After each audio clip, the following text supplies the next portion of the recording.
السلام علیکم، میں نادرہ شعیب آج جس عنوان کو لے کر آپ کے پاس آئی ہوں وہ ہے 11ویں جماعت گلزار اردو میں موجود سبق فاقے کا روزہ، اور اس کے مصنف ہیں خواجہ حسن نظامی۔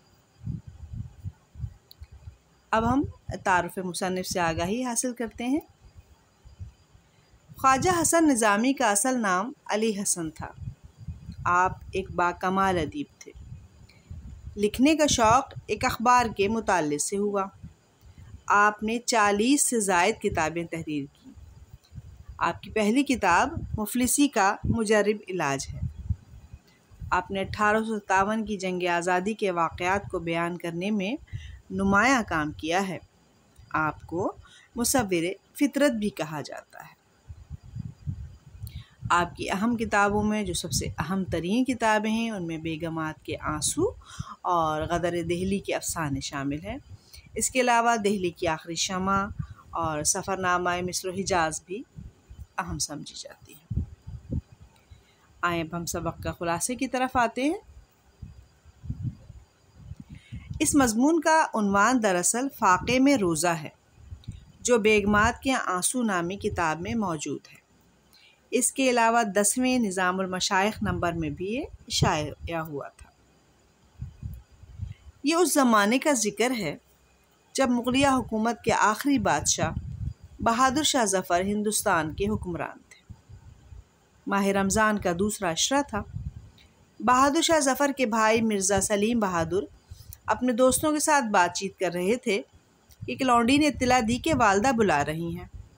واپس آئے تو کافی اداس تھے کہ والدہ نے رمضان میں راگ رنگ کی محفلوں سے منع کر دی ہے، اب باقی دن کیسے کٹیں گے؟ مصاحبین میں سے ایک نے مشورہ دیا کہ رمضان المبارک میں جامع مسجد کا روح پرور نظارہ دیکھیں۔ مرزا سلیم بہادر کو یہ صلاح پسند آئی۔ مسجد میں ذکر کی محفلیں، دینی مجلسیں، قرآن خوانی اور افطار کے وقت کی رونقیں دیکھیں تو ان کے دل پر بڑا اثر ہوا اور وہ روزانہ مسجد جانے لگے۔ مرزا سلیم کے بھانجے مرزا نوشاہ اپنے ماموں کے ساتھ رہتے تھے۔ وہ بتاتے ہیں کہ کہاں وہ رونقیں اور کہاں یہ وقت جب دہلی اجڑ گیا۔ شاہی خاندان کو جان بچانا مشکل ہو گیا۔ انگریز نے دہلی پر قبضہ کر لیا اور پورے شہر پر بدامنی کی فضا چھا گئی۔ میں اپنے خاندان کے ساتھ بڑی مشکل میں غازی آباد روانہ ہوا۔ پھر راستہ بدل کر چھترپور آیا تو یہاں ڈاکوؤں نے لوٹ لیا۔ 3 مجبور عورتوں کے ساتھ ایک گاؤں میں قیام کیا تو یہاں بھی مصیبتوں نے پیچھا نہ چھوڑا۔ کبھی بخار نے آ گھیرا تو کبھی بارش نے کھانا کپڑا بچھونا تر کر دیا۔ گاؤں کے چودھری نے آٹے کا بندوبست کیا اور اسی دوران رمضان آ گیا تو دل خون کے آنسو رونے لگا۔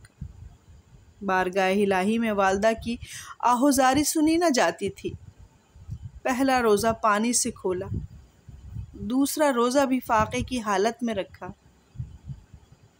چودھری کے یہاں سے نیاز کا کھانا اور زکوٰۃ کے 5 روپے آئے تو والدہ کمزوری کے باوجود تڑپ گئیں، مگر پھر تقدیر کا فیصلہ سمجھ کر اسے قبول کر لیا۔